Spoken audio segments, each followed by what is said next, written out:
స్తోత్రముల్ దేవా ఎల్లప్పుడూ నే పాడెదన్. ఇంతవరకు నా బ్రతుకులో నీవు చేసిన మేలకై లెక్కించలేని స్తోత్రముల్ దేవా ఎల్లప్పుడూ నే పాడెదన్. ఆకాశముల్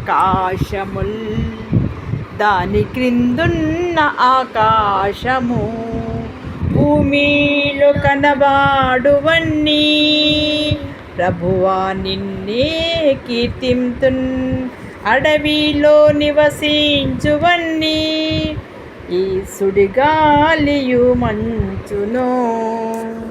దేవానికి స్తోత్రం.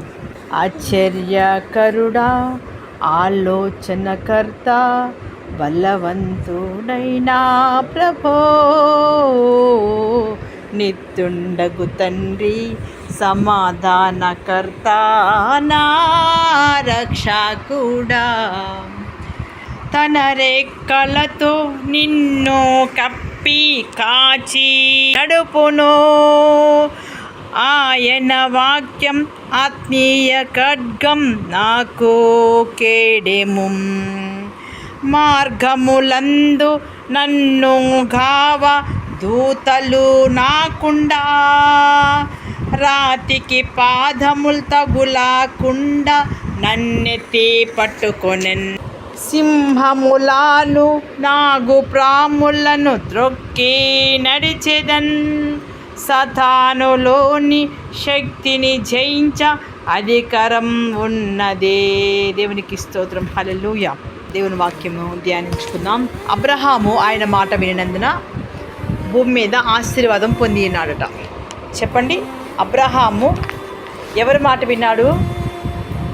దేవుని మాట విన్నాడు. భూమి మీద సమస్త వంశములు యందు నీ యందే ఆశీర్వాదం కలుగునుగా కానీ అబ్రహామును అన్నాడు దేవుడు. ఈ రోజున దేవుని సంతానంగా ఉన్న ఈ లోకంలో అందరూ కూడా నీ సంతానము భూమి మీద లెక్కకు ఇసుకరేనివ్వలే ఉన్నారు అన్నాడు. భూమి యొక్క వంశములనియు కూడా నీ మూలంగాను నీ సంతానము మూలంగాను ఆశీర్వదింపబడిన అన్నాడు. దేవుని సంతానంగా భూలోక వంశములనియు ఆశీర్వింపబడి అని అర్థం. భూలోకంలో వంశములనియు కూడా దేవుని చేత ఆశీర్వదింపబడుతున్నాయని అర్థం. ఆయన చేసిన నిబంధనను బట్టి మీరే వారసులై ఉన్నారు అన్నాడు. ఈ వాగ్దానము మీకును మీ పిల్లలకును దూరస్తులందరికీ చెందును అన్నాడు. చెందడం అంటే వాగ్దానం చెందును. మీ పిల్లలకి, మీరు దూరస్తులకి అందరికీ ఈ వాగ్దానం చెందును. ఈ తరం వారికి మరి ఈ తరం వారికి వేరే రక్షణ పొందడానికి దేవుని హెచ్చరికలు మనం పొందుకున్నప్పుడు అపోస్తలుల కార్యం 3:2-20 దేవుడు మరి మాట్లాడినప్పుడు నిన్ను ఆశీర్వదిస్తున్నాను అన్నాడు. ఎవరి మాట వినాలంట? దేవుని మాట వినాలి.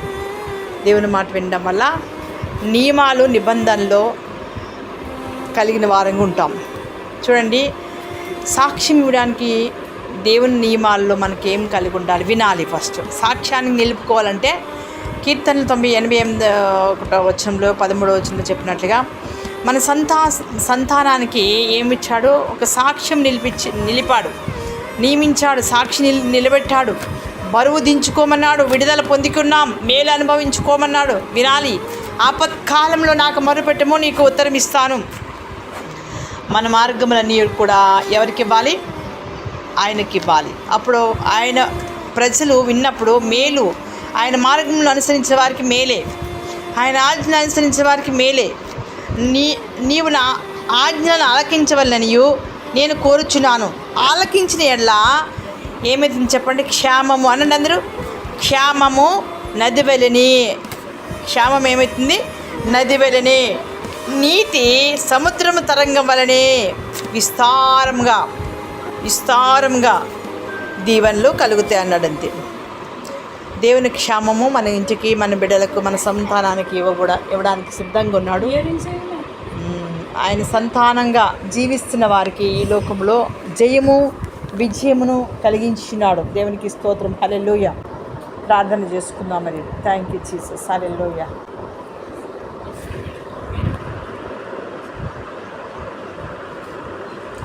Thank you Jesus.